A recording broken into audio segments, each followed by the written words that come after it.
Prof actually used to sit in this seat at some point in time in the lifespan of Radio Gold. Oh, yes. I have hosted a program here before in the 90s. It was called Platform. And that was perhaps before many of the talk shows became very popular. Oh, Platform in the 90s? Platform, yes. Do you recall exactly which years were those?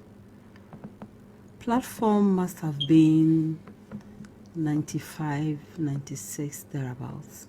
95, 96. I didn't know until some pictures were put on our walls, and then we're asking, who is this? And they pointed and said, I thought this Professor Nana Opoku Agyeman. I was like, hey, she was here too. And yes.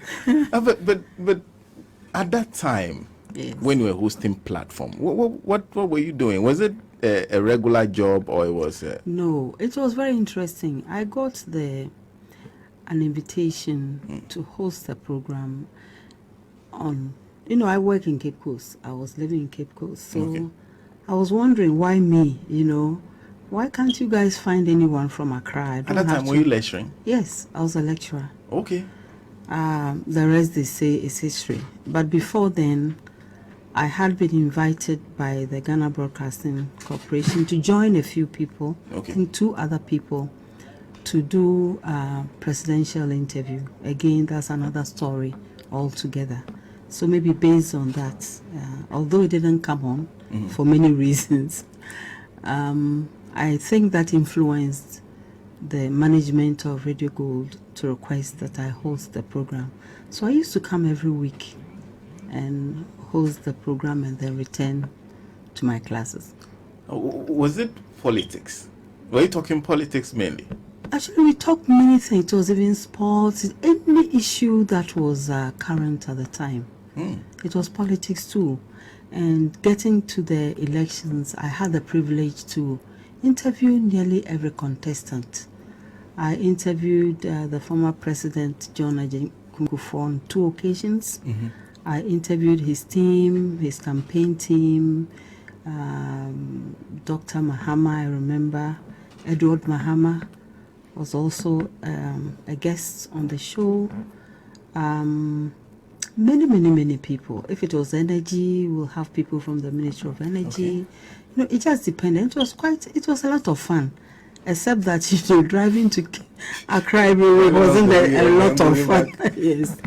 But it was interesting.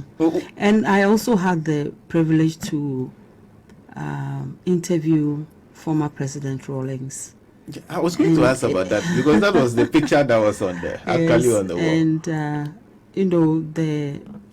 And, my take was that everything will have to be live. Okay.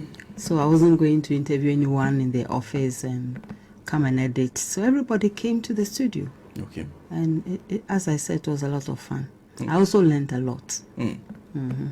But with that, because I wanted to ask about that particular interview. Do you remember anything about it? It was very, very interesting. I saw a side of him I didn't know. Actually, being on the campus, not working in Accra, not being close to his government, we all saw him from a distance. So doing that face-to-face interview was very interesting and informative, at least as far as I was concerned. And I believe as far as many who listened were also concerned. Yeah. At that time, because I was not here, so those were the early days of Radio Gold. How was the station like? Well, the facility, just as we are talking today, hasn't changed much, except that it was very, very vibrant. Many people tuned in, and I think they tried to do, as they still do, a very professional job.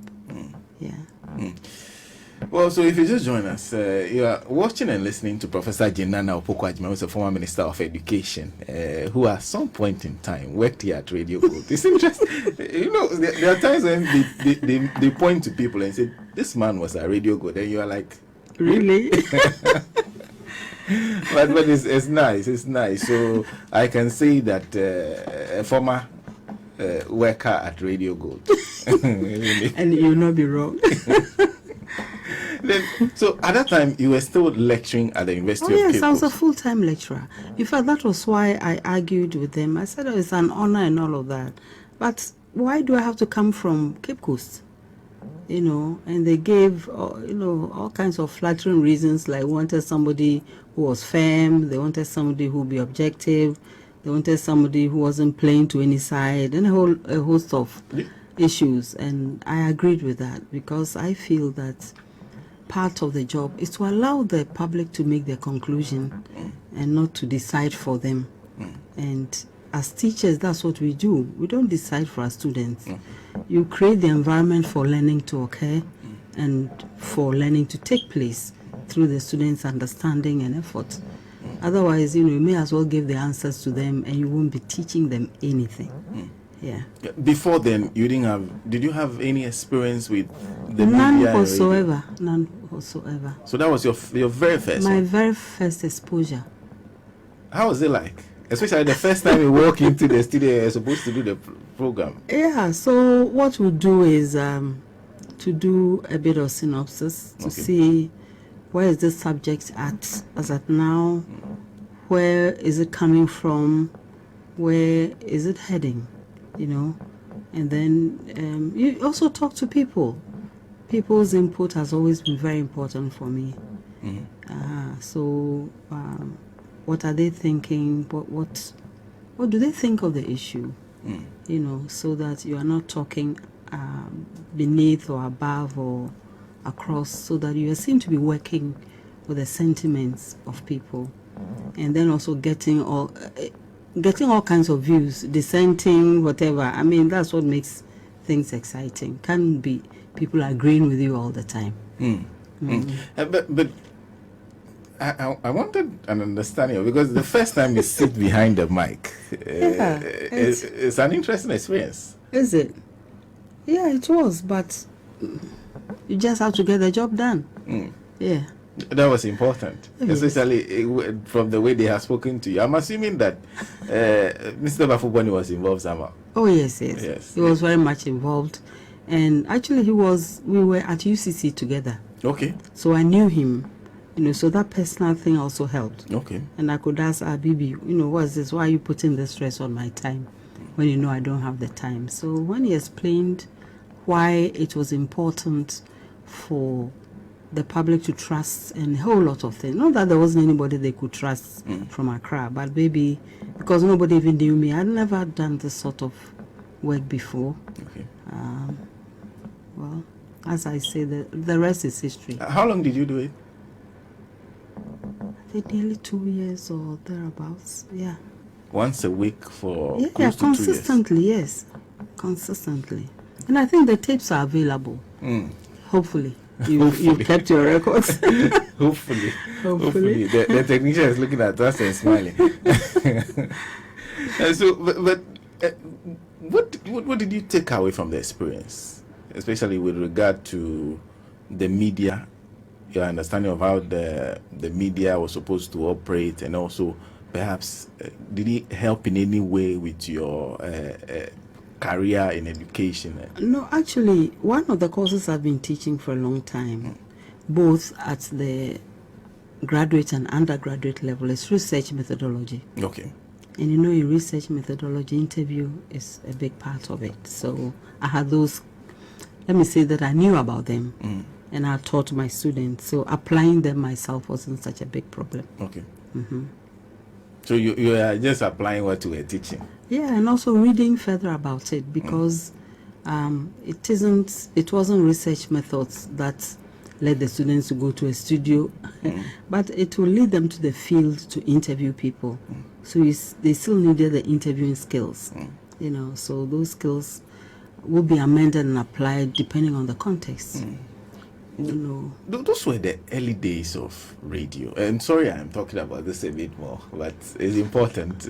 I just wanted to, but those were the early days of radio, and this may be one of the last questions I'll ask on this. There was Radio Gold. I think there was Joy FM. There was then there was GBC, and there was a particular of doing things, and there was a huge attempt to ensure that you're always professional in the way you went about things.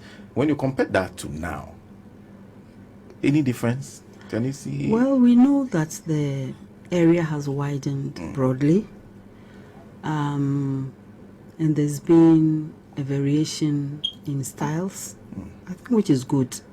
You know, all I'll say is that regardless whether it was a small number or a big one, we all need to keep our sense of professionalism very high.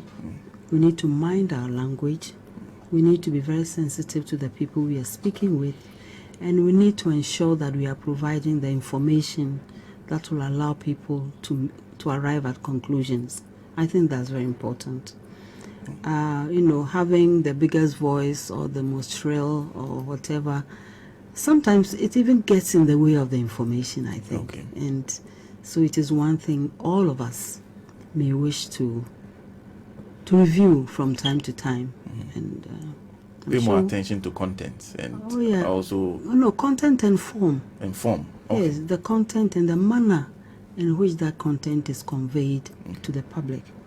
And then also to recognize that you never have one public, have publics. Okay, so maybe different programs may be reaching different people, or the same program will be reaching different publics, so that for all of us to be aware of the complex nature of the public and be able to reach them accordingly. Well,